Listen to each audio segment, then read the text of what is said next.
Boa noite, Paulo Moura, cientista político, 4 de junho de 2023.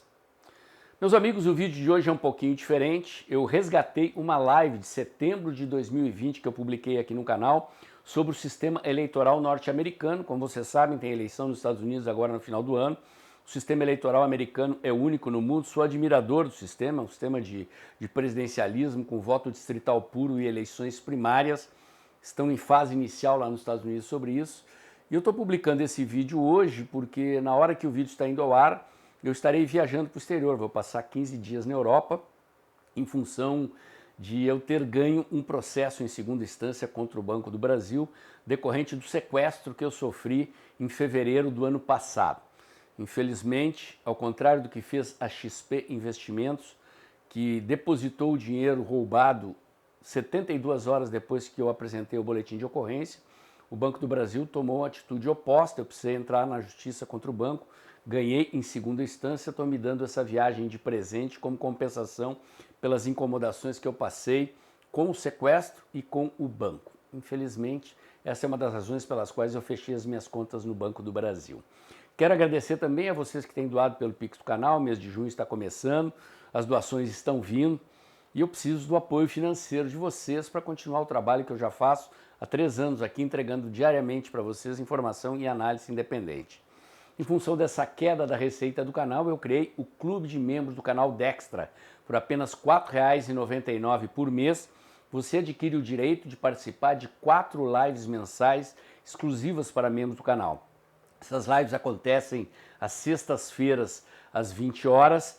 Nelas eu faço um fechamento político da semana e abro para um jogo de perguntas e respostas com os membros do canal. A experiência tem sido gratificante, mas para funcionar eu preciso que pelo menos 5.000 seguidores do canal se tornem membros, gerando uma receita estável que me permita continuar o trabalho que eu estou fazendo aqui. E já deixo avisado, apesar de eu estar viajando para o exterior, estou levando meus equipamentos todos e pretendo manter os vídeos no ar de análise da política brasileira, mesmo comigo em viagem, ok? Então não se preocupem que eu vou manter o canal abastecido. Não sei como é que vai ficar os horários em função de fuso horário e tal, mas eu garanto que eu vou manter vocês com as minhas análises em dia sobre a política brasileira enquanto eu estiver viajando. Aproveitem aí a live e eu volto em seguida. 2 informações preliminares importantes, tá? A primeira delas, os Estados Unidos são uma federação de fato. Significa o quê? Que os estados têm grande autonomia. Marcos Vinícius, muito obrigado. Adquiriu um super sticker aqui, já entrou uma doação, viu? Sigam o exemplo aí do Marcos. Muito obrigado, Marcos, tá? Então, o que acontece? Os Estados Unidos da América se chamam Estados Unidos da América porque na origem, lá no processo de independência, quando os Estados Unidos se separaram, se independizaram da Inglaterra, Abrão, boa noite, os estados americanos poderiam ter se constituído em 13 países diferentes. No entanto, eles submeteram a plebiscito a decisão da população desses estados se eles queriam permanecer independentes, como estados separados uns dos outros, ou se eles queriam formar uma nação unificando todos os estados. E venceu a proposta de unificar os estados. Então, ao contrário do que aconteceu no Brasil, boa noite, Miqueias, os Estados Unidos nasceram de baixo para cima, né? Ou seja, primeiro nasceram os estados e depois se constituiu a União como resultado de uma consulta popular que deliberou pela formação dos Estados Unidos da América. Muito obrigado, José Anchieta, obrigado pela doação, certo? Bom, isso tem uma marca fundacional muito importante para os Estados Unidos, né? Então, embora os Estados Unidos tenham uma constituição, os estados, as unidades federadas têm um grau de autonomia muito grande para legislar. Então, a legislação sobre posse de armas, sobre aborto, sobre drogas, pena de morte, enfim, uma série de leis, elas se sobrepõem nos estados, desde que elas não estejam em contradição com a Constituição Federal, né, a outras leis. Quer dizer, para certas coisas vale a legislação estadual. E esta regra vale também para a legislação eleitoral.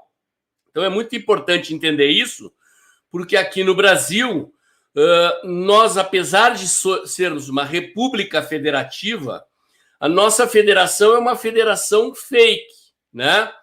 Quer dizer, quando nós proclamamos a república e nos convertemos em república federativa, esse processo não foi um processo constituído de baixo para cima, né? Não houve uma rebelião do Brasil nem contra o Império Português, a nossa independência foi de pai para filho, né?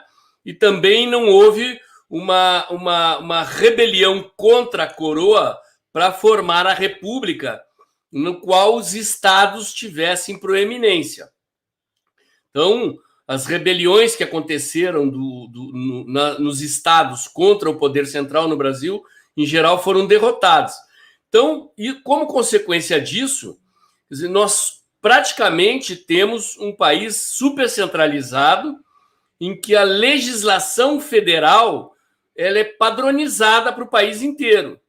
Os estados e os municípios têm muito pouco poder de legislar no âmbito das unidades federadas. E a legislação eleitoral segue esse modelo.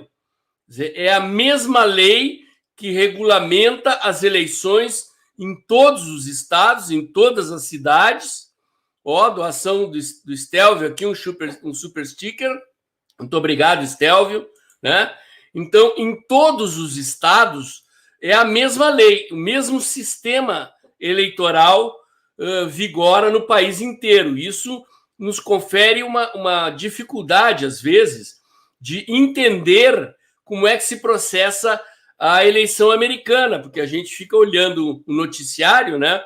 E muita gente que não tem informação imagina que a eleição americana se processa como a nossa, tá? Então, essa é a primeira coisa que é interessante vocês observarem. A segunda é que quem elege o presidente dos Estados Unidos, entre aspas, não é o povo diretamente, é um colégio eleitoral, certo? É uma espécie de um congresso composto por delegados.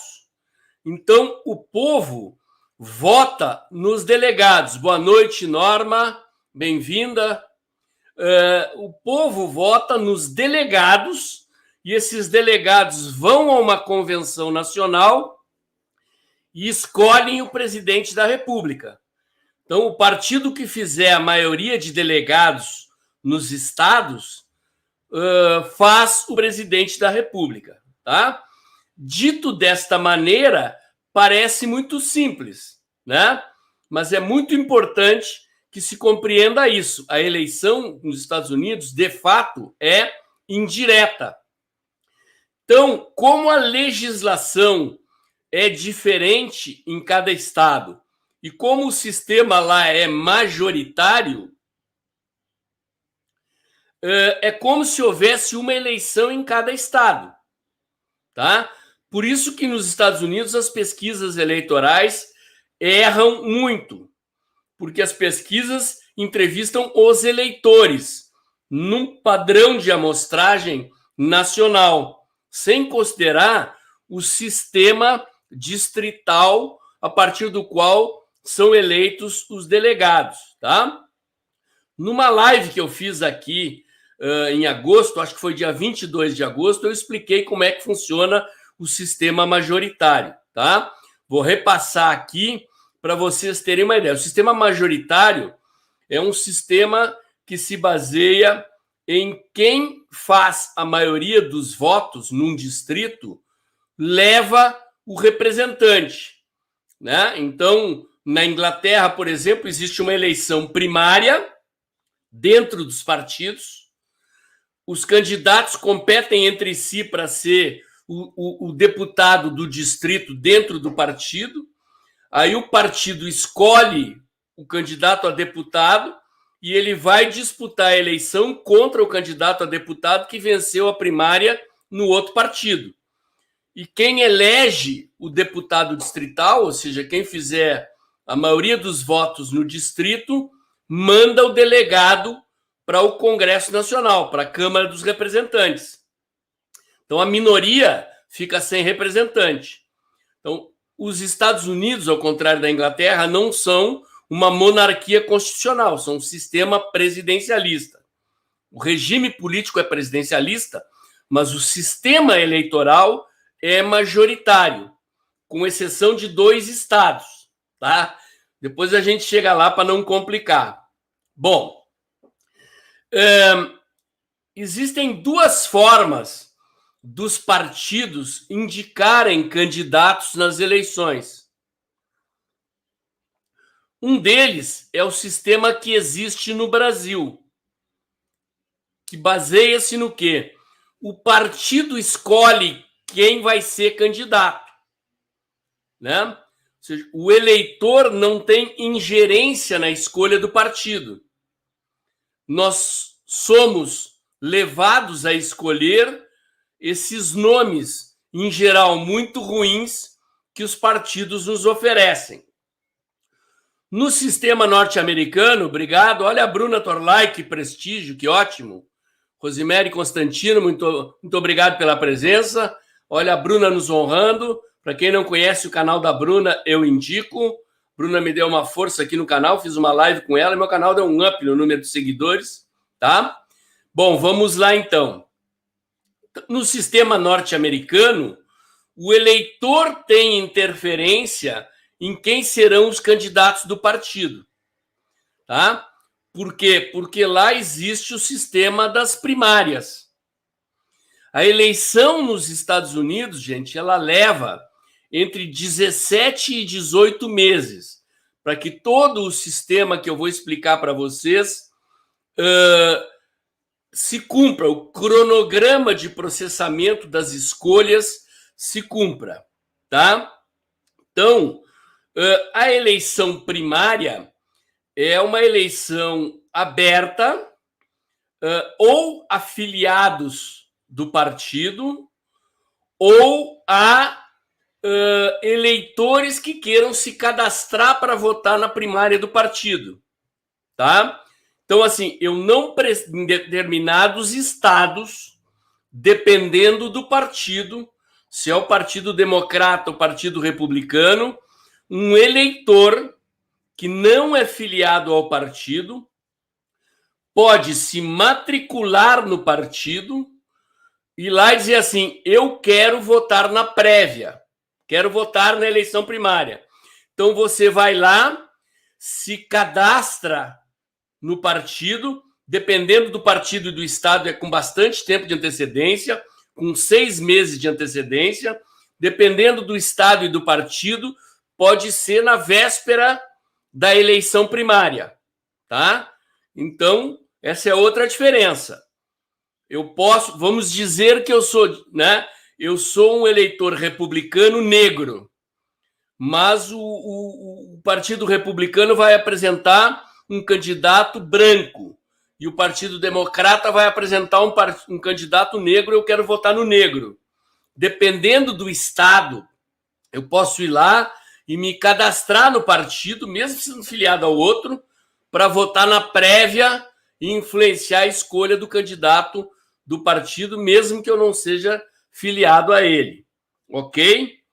Então, no sistema das primárias, não é que a direção do partido não tenha interferência, ela influencia, mas o eleitor tem um poder muito grande de interferir em quem será o candidato do partido, certo? Então, estas eleições que acontecem em todos os estados e no Distrito Federal, em Washington, o Distrito Capital lá, Washington, D.C., né? District Capital é como o Distrito Federal no Brasil, é considerada uma unidade federada, né? Então, dentro dos partidos, se processa essa eleição em que os filiados ou os eleitores são chamados a escolher quem? A escolher os delegados que vão às convenções definir quem será o candidato do partido, né?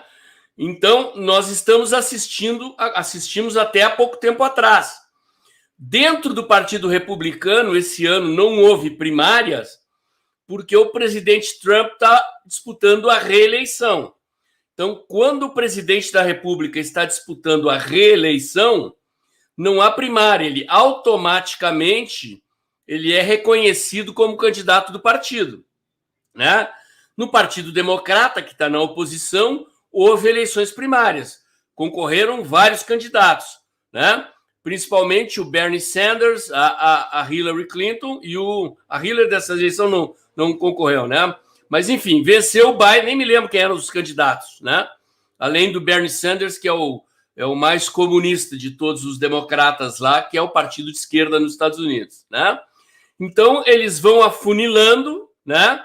E à medida que as eleições primárias vão acontecendo nos estados e que um pré-candidato vai adquirindo uma quantidade X de delegados, né? Os outros adversários vão percebendo, não tenho mais chance. Então, eu me retiro da disputa e apoio outro.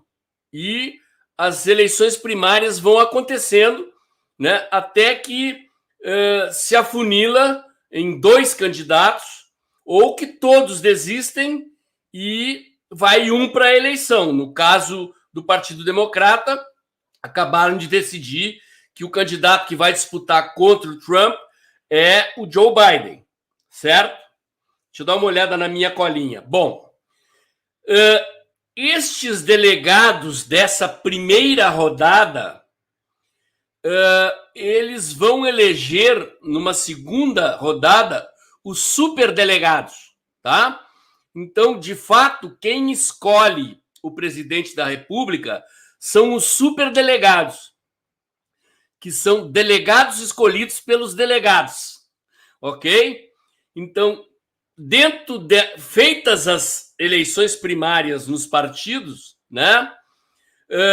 Eles escolhem os delegados do partido que vão às convenções partidárias, ok? Um detalhe, gente, estas eleições primárias, elas são eleições partidárias, mas elas são organizadas pelo governo, pelo Estado americano. Lá não existe justiça eleitoral, né? Mas não são os partidos que organizam. As votações para escolher os delegados, elas acontecem nos mesmos lugares aonde as pessoas vão votar para escolher deputado, para escolher governador, para escolher, né, os delegados da rodada final que vão à Convenção Nacional escolher o presidente da República. Ok? Então, nesse processo são escolhidos 538 delegados, tá? Não confundir com os deputados, tá? A Câmara dos Representantes, que é a Câmara dos Deputados nos Estados Unidos, tem 435 deputados e 100 senadores. O Colégio de Delegados que escolhe o presidente dos Estados Unidos, a Convenção Nacional dos Superdelegados, tem 538 delegados, ok? Bom, deixa eu dar uma olhadinha na cola aqui para ver se eu não estou perdendo nada, que o sistema é bem complicado. Bom, na maioria dos estados, tá? Em 48 de 50 estados, essa eleição é majoritária, como eu disse, tá? E o número de delegados por estado varia conforme o tamanho da população, tá? Gente chegando, gente nova, Van Bennett, Fábio, Piecars, boa noite todo mundo que está chegando aí, certo? Então, por exemplo, a Califórnia, que é o estado com a maior quantidade de habitantes, elege 55 delegados, e estados menores, como Alasca e Dakota, elegem 3 cada um, certo? Bom, os únicos 2 estados em que a eleição não é majoritária são o Nebraska e o Maine, tá? Então, de 50 estados, 48 elegem pelo sistema majoritário, ou seja, quem fizer a maioria dos delegados nos condados e nos estados leva toda a delegação para a convenção, né? Então, se o Partido Democrata vence as eleições primárias na Califórnia, ele vai para a convenção nacional com 55 delegados. Não é proporcional ao número de votos que fizeram junto aos eleitores, tá? Por isso que o sistema é majoritário. É majoritário, com exceção, como eu disse, do Nebraska e do Maine, tá? Que lá existe um sistema de cálculo proporcional. Então, conforme a quantidade de votos que você fez, você leva os delegados para a convenção nacional. Bom, existe um detalhe, tá? Bom, na maioria dos casos, esse voto é um voto em urna, tá? Ele é como a eleição normal. Lá não tem. Tinha umas máquinas de votar muito antigas ainda tem, com aquele sistema de cartão perfurado dos computadores dos anos 60, né? Mas, em geral, a eleição se dá por cédula de papel, tá? Então, em alguns estados, para o eleitor não ficar exposto, né? Ou ele pega 2 cédulas, né? Então, ele pega uma cédula com os delegados do Partido Republicano e uma cédula com os delegados do Partido Democrata, ou, em alguns casos, existe uma cédula só com espaço para ele manifestar se ele quer votar nos delegados do Partido Republicano ou do Partido Democrata, tá? Bom, em alguns estados existe um outro mecanismo, tá? Que é chamado de caucus, né? Tá praticamente em extinção esse modelo, mas o caucus é uma assembleia de cidadãos. Então, os cidadãos vão lá e se reúnem no salão paroquial do condado, num colégio, num clube, em algum lugar, e votam em quem vai ser os delegados. O cidadão se levanta lá na assembleia, faz um discurso, eu quero ser delegado, quero ir à convenção estadual, se vocês votarem em mim, eu lá vou votar para fulano de tal ser candidato, né?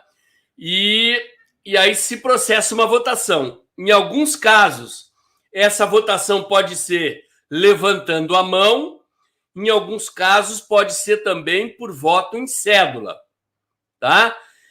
E eles vão fazendo várias rodadas de votação para os candidatos que fazem poucos votos e desistindo e ficando, até ficarem 2, por exemplo, né? E se definir pelo voto da maioria quem é que vai representar aquela comunidade na convenção estadual, né? E a convenção estadual, então, é que elege os superdelegados que vão compor o colégio de 538 que vão escolher o presidente da República, ok? Bom, como eu disse, né? Vocês percebem que esse sistema ele permite ao eleitor interferir, né? Então, vou pegar um exemplo aqui de São Paulo, o caso da escolha da deputada Joyce Hasselmann para ser candidata do PSL, tá? O estatuto do PSL é um estatuto muito draconiano, muito rígido. Ele foi elaborado pelo Bebiano, para poder controlar o partido nas eleições do presidente Bolsonaro, né? Então ele fez um acordo lá com o Bivar e modificou o estatuto do partido. Então a Joyce foi praticamente escolhida pelo diretório estadual. Isso até é passível de ser questionado na justiça, né?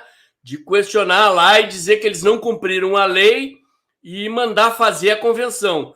Mas a convenção do PSL é meia dúzia de gato pingado controlados pelos dirigentes. Na maioria dos partidos aqui no Brasil é assim, tá? O único partido que fazia prévias internas era o PT, antigamente. Recentemente nunca mais fez. O PSDB andou ensaiando fazer também. Não sei se chegou a fazer alguma vez, mas, em geral, os candidatos majoritários são escolhidos pelos dirigentes dos partidos.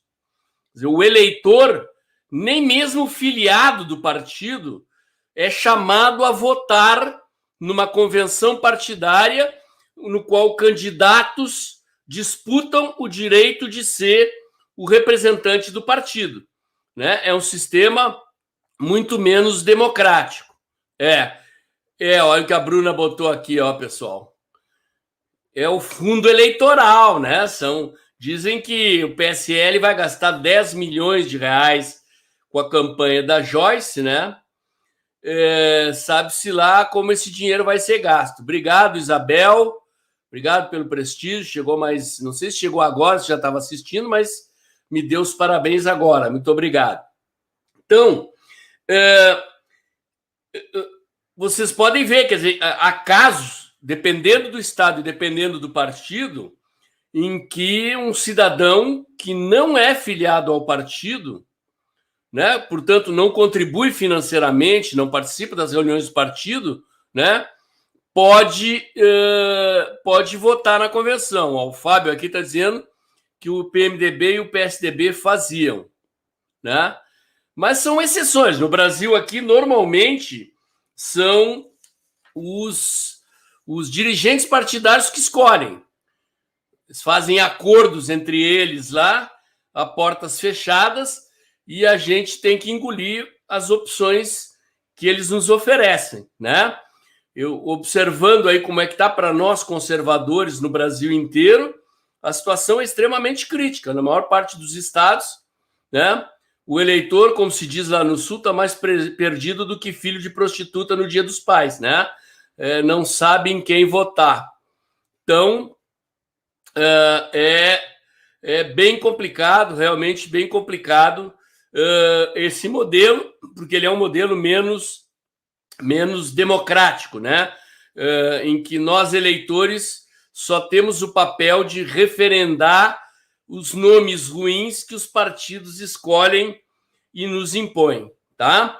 Então, esse sistema ele foi concebido nos Estados Unidos no início do século XX, né? Nas primeiras décadas do século XX. Por quê, gente? Tá? Como eu disse, os Estados Unidos eles são uma federação. Então, na verdade, esse modelo ele cria um equilíbrio de representação entre os estados. Senão, os estados com a maior quantidade de habitantes iriam sempre se impor sobre os estados menores, com uma quantidade menor de habitantes. Então, o sistema privilegia, né, a formação da maioria é a maioria dos estados, tá? O príncipe não usaria o fundão, por isso não foi escolhido. É exatamente isso, tá? Então, observem que os americanos, dentro da filosofia de freios e contrapesos, né? Ou seja, a Constituição ela tem mecanismos para impedir governos autoritários. Quer dizer, é um sistema realmente muito mais democrático, no qual o eleitor tem influência na definição de quem vão ser os candidatos e no qual os estados com uma população mais numerosa não conseguem impor a sua vontade aos estados com uma população menos numerosa, tá? Isso faz com que um candidato possa não fazer a maioria dos votos da população, mas se eleger. É o caso do Trump, né? Na eleição em que o Trump virou presidente, a Hillary fez mais votos na população, mas o Trump fez a maioria dos delegados à Convenção Nacional e foi eleito presidente, tá? Então, vocês observem, gente, que são várias rodadas, né? E nessas rodadas, o que acontece? Você, para eleger delegados que vão eleger o seu candidato, qual é o tema da discussão? É o programa de governo, né? Então, dificilmente, num sistema como esse, um picareta é aprovado, né? Porque o cara tem que passar por todos esses filtros, né? Ou seja, ele tem que ter apoiadores em todos os estados, tem que ter gente que defenda o nome dele, e ele tem que entrar em campanha para convencer a população a votar nos delegados que vão votar nele nas convenções. Tudo bem, Éder? Tô quase terminando a explicação aqui, Éder. Ó, chegou atrasado, vai ter que ver a parte explicativa depois. Vai ter que pagar uma multa aí, Éder, hein? Vai lá e compra um super sticker aí para ajudar o professor. Chegou atrasado na aula. Bom, gente, então o sistema tem essa qualidade, ou estas qualidades, né? Você filtra o picareta, né?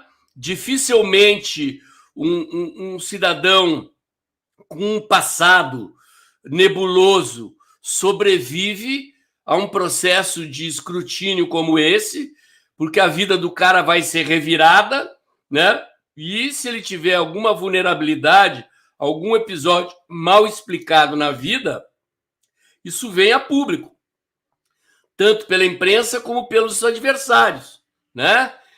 Aqui, muitas vezes, quando a gente descobre que o eleito era um pilantra, ele já foi eleito, né? Porque a campanha é muito curta, a eleição é muito curta, né? E o voto também ele é um voto qualificado, tá? Observem, gente, que a eleição nos Estados Unidos é um voto facultativo, tá? Então, praticamente metade, na maioria das vezes, mais da metade da população não vota. Por quê? Porque não se trata exclusivamente de ir lá na urna e botar o votinho. Votar nos Estados Unidos significa participar destas convenções, ir lá acompanhar os debates, escolher os delegados que vão escolher os superdelegados que vão à Convenção Nacional eleger o presidente, né? Então é um processo, como eu disse, que dura 17, 18 meses, e o cara tem que ter fôlego, tem que ter dinheiro, né? Isso tem um outro detalhe interessante. Nos Estados Unidos existem duas formas de financiamento eleitoral. Existe o financiamento público, mas quem pega financiamento público não pode pegar financiamento privado. E a prestação de contas é extremamente rígida, tá? Já houve um episódio de um deputado que se elegeu e colocou na prestação de contas da sua eleição, paga com dinheiro público, um corte de cabelo. Ele alegou lá que para tirar fotografia, para fazer vídeo de propaganda da campanha e tal, ele foi assim tão pressionado pela imoralidade cometida que terminou renunciando, tá? Mas a maioria dos candidatos não recorre ao financiamento público, Por quê? Porque o sistema de arrecadação lá, ele é um sistema transparente e público. A prestação de contas é feita hoje com a internet, ela é feita online. E o candidato faz questão de mostrar que está recebendo doações, né? Porque quanto mais doações ele recebe, significa que os eleitores estão apoiando a campanha dele. Então, os eleitores vão lá e doam $5, $10, né? Nem sempre é assim. Tem gente que doa mais, $1.000, $2.000, $10.000, né? Mas, principalmente a partir da campanha do Obama, né? Para mostrar popularidade, o candidato faz questão de pedir pequenas doações. Olha aqui, ó, tem milhões de eleitores doando para mim, olha como eu sou forte, né? E a prestação de contas, como eu disse, quer dizer, a conta está lá na internet e o reloginho correndo com as pessoas vendo quanto dinheiro está sendo investido pelos eleitores na eleição, né? Então, tudo é mais público, mais transparente, tá? Um outro detalhe, lá é permitido o voto pelo correio. Vocês devem estar percebendo a polêmica que o Trump está causando agora, né? Por que isso? O voto pelo correio ele pode ser depositado semanas antes da eleição, né? Quer dizer, você vai no correio, pega a cédula, vota, bota a cédula no correio e ela vai ser contabilizada no dia da eleição lá na sessão eleitoral, onde os eleitores vão votar pessoalmente, tá? Quer dizer, por que o Trump está polemizando isso?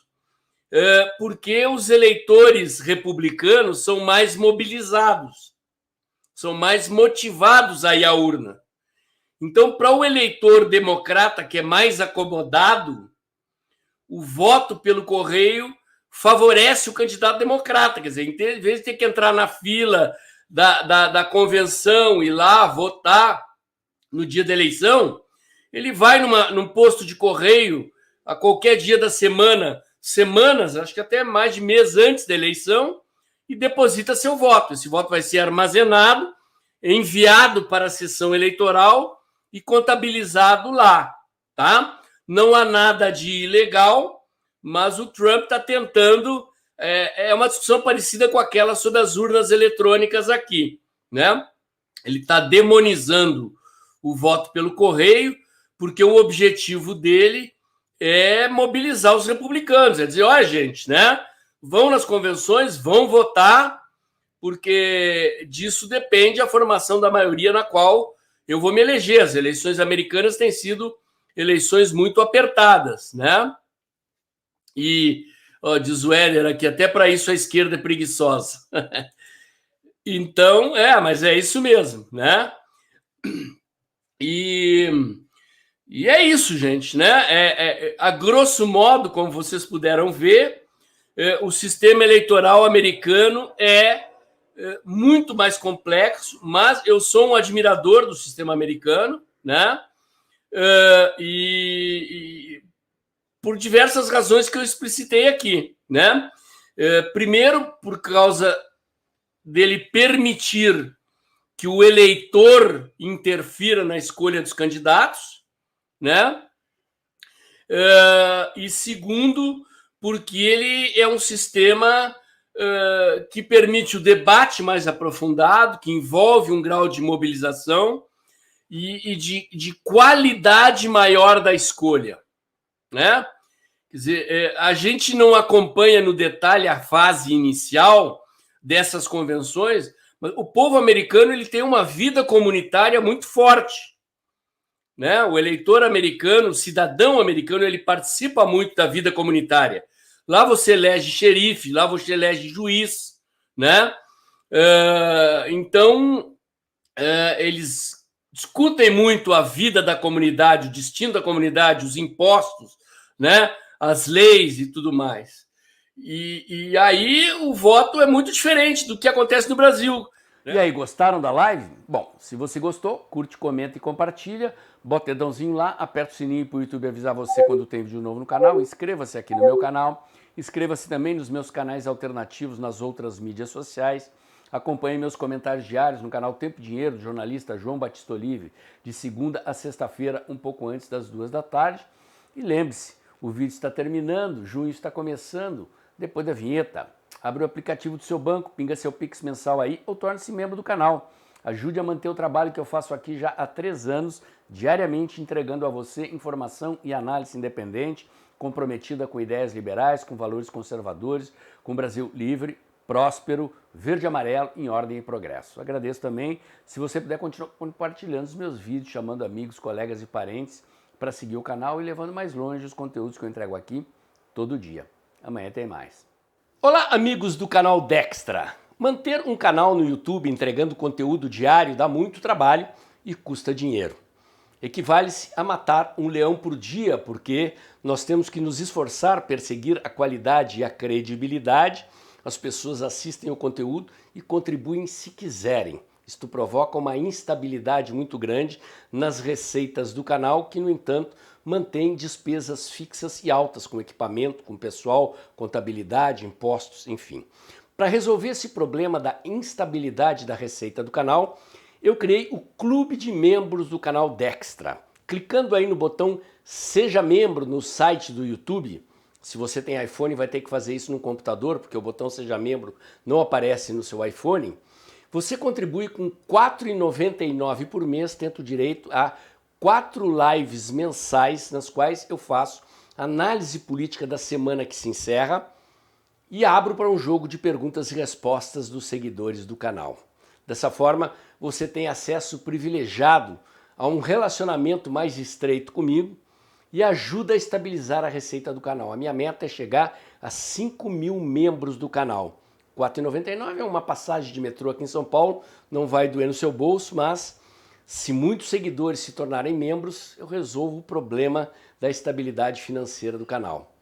Ajude o canal a manter o trabalho que eu faço aqui há 3 anos, entregando a você diariamente informação e análise independente, com seriedade e credibilidade.